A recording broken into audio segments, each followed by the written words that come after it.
We're looking at a fossil. It's a cast of an ammonite embedded in Jurassic limestone in the Alps. But it doesn't look like your average ammonite. It should appear almost circular on this bedding plane, but isn't. It's elliptical.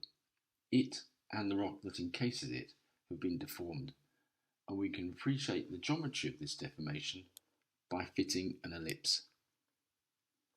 And we can then compare this with a circle of the same area. The difference charts the distortion, a strain. So let's talk about strain. When structural geologists talk about strain, they're commonly referring to that type of distortion as experienced by the ammonite. And we'll come to that in a minute. But we're going to look first at rigid body behaviour. Then we're going to go on and look at this distortional strain. We'll explore the geometry of the strain ellipse, the ellipsoid in 3 dimensions. We'll then look at parameters which allow part of the strain field to be estimated. We'll contrast homogeneous and inhomogeneous strain, and then worry a little bit about how strains may work together to create a compatible structure. So let's start off thinking about rigid body strain. We'll do this graphically, thinking about 4 yellow boxes and charting what happens to them relative to a reference frame. So this is the undeformed state. After deformation, our 4 boxes have experienced 2 types of deformation, a translation or a rotation. In each of these, our 4 boxes have remained an identical shape. So if we were sat in these boxes unable to see outside, we wouldn't know anything had happened. It's only by reference to this external frame that we can identify that our 4 boxes have either translated or rotated. Examples of a rigid rotation come from the interior of tectonic plates. So here we are looking at Africa, and in the Jurassic, north was in that direction. So let's put Africa back to its Jurassic orientation relative to north. The continent of Africa has experienced a rigid rotation. It's the interior of a tectonic plate. And we can recognise that the rotation has happened by referring to the paleo-north direction, which has been determined paleomagnetically. There's nothing within Africa itself that has been distorted during this rotation. So it's a rigid rotation. It's an example, of course, of a displacement on a sphere across the surface of our planet. Actually, these can be all expressed as rotations about a so-called Euler pole. Similarly, the northward movement of the Indian continent over the past 70 million years that's led to the collision that forms the Himalayas and Tibet, you can track that through paleolatitude reconstructions. Much of India itself has simply seen this as a rotational translation across the surface of the Earth, tracked by paleolatitude, an external reference frame. But of course, the collision of India and Asia has led to distortion, represented by deformation of the crust and the thickening of it, as represented by the mountains of the Himalayas and the elevated Tibetan Plateau and all the other mountain ranges of this part of Asia. So although plate tectonics involves moving rigid plate interiors, part of which is represented by the interior of continental India, when it gets to the continents, the deformation involves significant distortion, distributed crustal thickening, manifest by the elevated Tibetan Plateau, the Himalayan mountain range, and all the other various mountain ranges on this map. So we're going to spend a bit of time now thinking about distortional strain. Let's come back to our 4 squares sitting in a reference frame. And now we'll distort them. Just some terminology here. We have a homogeneous strain in the top trajectory and a heterogeneous strain in the bottom one. So if we fit markers to our little squares, we can see these distortions. The green markers are circular in the undeformed state and they become elliptical in the deformed states. For homogeneous strain, each ellipse has an identical shape and orientation. In the heterogeneous strain, these markers have got different orientations and or ellipticities. Well, circular markers like these are a very good way of charting the distortion, and they're termed the 2D strain ellipse. Let's look at this in a little bit more detail. So here we have an initial circular marker, and of course a circular marker has all diameters are the same in every direction, but after deformation of that circle into an ellipse, the ellipse is defined by a long axis shown by the red line and a short axis shown by blue. A perfect ellipse has these markers are orthogonal, so we can quantify the deformation intensity by the ratio of long and short axes of the strain ellipse. So let's increase the strain, and we can see that the long axis is extended, the short axis has shrunk, so that the axial ratio has increased as we've increased the deformation from left to right. Any features along the trend of the red line will have extended. Any features along the blue line will have contracted. Let's consider some markers on the circumference of our circle and on our ellipse. Join these up to set up diagonals and see what's happened to these line orientations. And these have changed their length, and so has the angular relationship between these lines. Towards the long axis of the strain ellipse, angles are closing, becoming tighter, and towards the short axis of the strain ellipse, the angles are opening as the deformation has progressed. So this charts the predicted behaviour of markers of lines and features with angular relationships through deformation in 2 dimensions. Terminology: the long axis of the strain ellipse is denoted by x, so that's the x-axis. The short axis is denoted z. We're saving y when we move into 3 dimensions, and it will become an intermediate axis of a strain ellipsoid. But in 2 dimensions, long axis x, short axis z. So the story so far is that we've been worrying about deformation in 2 dimensions. If we assume that there's no action in and out of the plane of view, then the deformation is described as plane strain. In other words, that strain is restricted to the plane within which we're making our observations. But it's a 3-dimensional world, and strain can be 3-dimensional. Many of the concepts are worked out here on these outcrops in Shetland, where the shapes of conglomerate boulders can be measured up and quantified in 3 dimensions using different outcrop faces. So this sets the scene for the strain ellipsoid. The long axis termed x, the short axis z, and the intermediate axis is y. Incidentally, a common deformation fabric, cleavage, generally represents the so-called xy plane of the strain ellipsoid. So the guy who worked all this stuff out using the outcrops on Shetland was Derek Flynn, and he created this plot to represent the shapes of the strain ellipsoid by plotting the length of x over the length of y and the length of y over the length of z on a cross plot. The origin of this has a ratio of 1, and that's no deformation, in other words, a perfect sphere. As you move away from the origin, strain increases. And he divided this plot up into tectonites with different ratios of these axes. Let's see what these mean in block diagrams.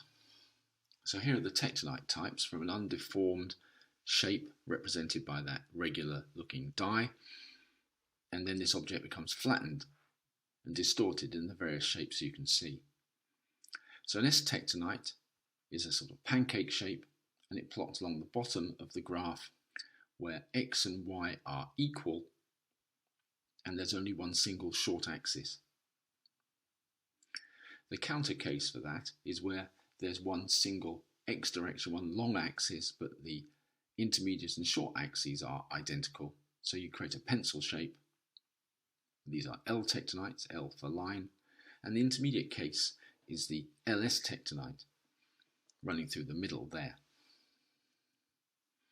And the gradient of a line that plots from a measurement back to the origin represents the K value. So a slope of 1 there is a K value of 1, and that represents LS tectonites. So K equals 1 is plane strain. Y remains constant during the deformation. So the deformation could be simply described as the ratio between X and Z. So most of our simple two-dimensional sketches so far have assumed K equals 1, plane strain, deformation. In practice, as we noted at the start, the three-dimensional shape of strain ellipsoids can be obtained by combining multiple two-dimensional views, just as the full distortion on our die in this diagram can only be built up by comparing 3 orthogonal views. And that's how Derek Flynn populated his plot with data. Well, we'll leave the strain ellipsoid for now and come back to 2D and consider plane strain deformation further. We've looked at how increasing deformation, represented by the increasing ellipticity of our green circle here, is accompanied by changes in lengths of lines and of angular relationships as the deformations progressed. Let's look at these in turn. So the change in angle is a quantifiable measurement called angular shear strain. So consider this marker here, which is the cross in the middle of our 4 yellow squares. Before deformation, the 2 red lines are orthogonal. But after deformation, that angular relationship has changed. So if we zoom the relationship out from the deformed box set, you can see that our red marker has been deflected over counterclockwise from its original position, shown by the black line. In contrast, if we were to use this setup on the undeformed state and consider what's happened to those angles in the deformed state, you can see that our red marker has been deflected over in a clockwise sense. So different angular relationships in our model here deform with different angular shear strains depending on their initial orientation. These are variations then in angular shear strain. But notice that the overall strain is homogeneous. So angular shear strain is measured for the deflection of an orthogonal marker. It's denoted by the Greek letter phi. The clockwise sense is positive. The anti-clockwise sense is denoted negative. And to get away from quoting a number in degrees, we use the tangent of phi, which is the shear strain, gamma. So we can apply this in geology by using features with initial bilateral symmetry, such as this brachiopod. The axis of bilateral symmetry sets up an orthogonal relationship with the hinge line, which is along straight edge of the shell. So in this particular case, we've got a negative shear strain. So we can illustrate this using a graphical experiment by simply creating these cartoon brachiopods in a graphics package, distributing them in 2 dimensions and giving them different orientations. And charting the strain, we can also place a series of circular markers. So this is without any deformation. So we can consider our array of brachiopods, each with its own axis of bilateral symmetry. This axis acts as an orthogonal marker for charting variations in angular shear strain when we come to deform this image. So let's deform it. And let's deform it again. So we can see that overall the strain is homogeneous. The yellow markers are all the same shape and orientation of ellipse. The brachiopods, on the other hand, record different angular shear strains because they were in different orientations initially. Just consider these 2.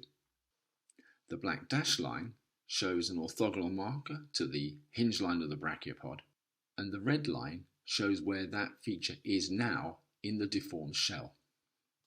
By making a comparison between the present position and its original orthogonal angle allows us to quantify the angular shear strain experienced by each shell. And we'll do that just reporting the sense of shear strain. In the lower diagram, the symmetry axis has been deflected over in an anti-clockwise or negative sense, and in the upper shell the axis of symmetry has been deflected clockwise from an orthogonal position, and so has experienced a positive angular shear strain. So different fossils in different original orientations record different angular shear strains, even though the overall strain is homogeneous. Angular shear strain is only recording part of the deformation. Nevertheless, you can imagine by having a number of fossils in here, each of which records its own angular shear strain depending on its orientation, well, we have a mechanism here by which we can make measurements to derive the total deformation. So that's changes in angles. But also, lines change their length during this deformation.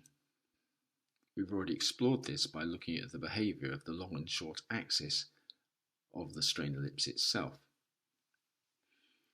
Well, change in length of line are another strain parameter. It's the longitudinal strain, and that's given the parameter name E, or elongation. It's simply the difference between an original length and a final length of a line divided by the original length. So in this expression, L0 is the original length of the line and L1 is the new observed length. So let's see how this works with a couple of cartoon examples, a fold and a boudinaged object. Our green material is folded so that the straight line distance between its tips gives you L1, the modern length, and the original length, if we unfold it, is simply that arc length measured all the way around, and that becomes L0. For the boudinaged example, we can measure top to tail at each end of that object, and that becomes L1. And then to find L0, we can add the various pieces together. So it's relatively easy to make estimates of longitudinal strain from deformed objects. So those are the strain parameters: changes in angles, which gives us the shear strain, changes in length of lines, which gives us the longitudinal strain. And the values of these strain parameters can vary even if the distortional strain itself is homogeneous, depending on the initial orientation of the objects. By measuring these variations in deformed rocks, it's possible to find the geometry of a strain ellipse even if the rock itself has no elliptical markers in it. And there are a stack of methods that structural geologists use to do this. Let's just step back to a concept we introduced at the start, which is the difference between homogeneous and heterogeneous strain. These actually are scale-dependent terms. At some scale, homogeneous strain will change even if that's into undeformed rock. So there'll be a strain gradient within which the strain is heterogeneous. At some scale, a heterogeneous strain may be considered homogeneous if you drill down into it onto a finer scale. So within each one of those boxes in the heterogeneous case, you could probably divide that into a series of homogeneous strains within its own box. So these terms are scale dependent. Let's think about upscaling and introduce the concept of continuous versus discontinuous strain. If you consider deformation to be deforming a set of grids like graph paper, continuous strain requires adjacent objects in here to have a common length side. So the strain has to vary in a continuous and predictable fashion so that the strains fit together, in other words, without breaks or tears. If there are abrupt strain gradients, then these strains are said to be incompatible and require the rock to break, in other words, to create a fault. So that's a very brief introduction to some concepts related to strain. Much of our discussion has been about distortional strain, which we set up looking at the concept of the strain ellipse, and then we explored strain parameters, where angles and lines change during deformation depending on their initial orientation. We finished up with a very brief look at the difference in homogeneous and inhomogeneous strain, making the point that these are scale-dependent terms, and finally looked at the way in which strain is allowed to vary, introducing the concept of strain compatibility. With these concepts established, it's possible now to go into rocks and make quantitative estimates of distortions, to place different rocks in their rank order as to what is deformed more or less than another, and to make larger scale deductions of tectonic processes.